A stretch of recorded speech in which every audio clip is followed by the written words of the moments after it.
Good morning. Please. Support for Ukraine, our efforts to achieve a just and lasting peace are at the heart of our agenda. This peace is what we want. It is what the Ukrainian president also wants. And I say this with even more force and solidarity after these last few days when attacks have resumed with force in such an unprecedented way in recent months where once again Ukrainian civilians have been hit. And we can clearly see the gap between the positions taken at international summits or with other leaders by President Putin and the reality on the ground. It shows how insincere he is.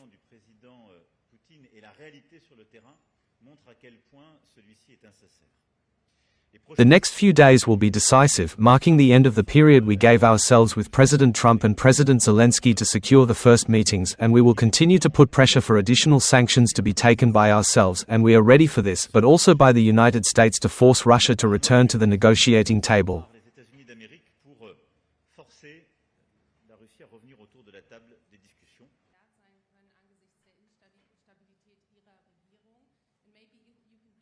We cannot allow others to negotiate for Ukraine, and therefore no negotiations without Ukraine on any subject whatsoever.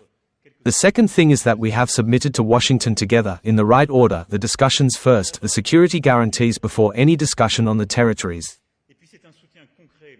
And then there is concrete support, first military, that we continue to have through training, the transfer of equipment and capabilities.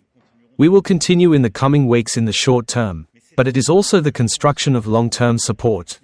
A just and lasting peace is only possible if there are security guarantees.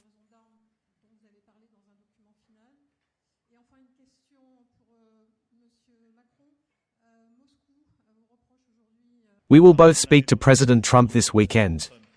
We will see on Monday what happens. I hope that this meeting will be triggered and will take place. I hope that the trilateral meeting will take place. If we were to find next week that once again, after months of broken promises, this was not the case, we will advocate very clearly for primary and secondary sanctions to be taken, which further constrain Russia and bring it back to the negotiating table.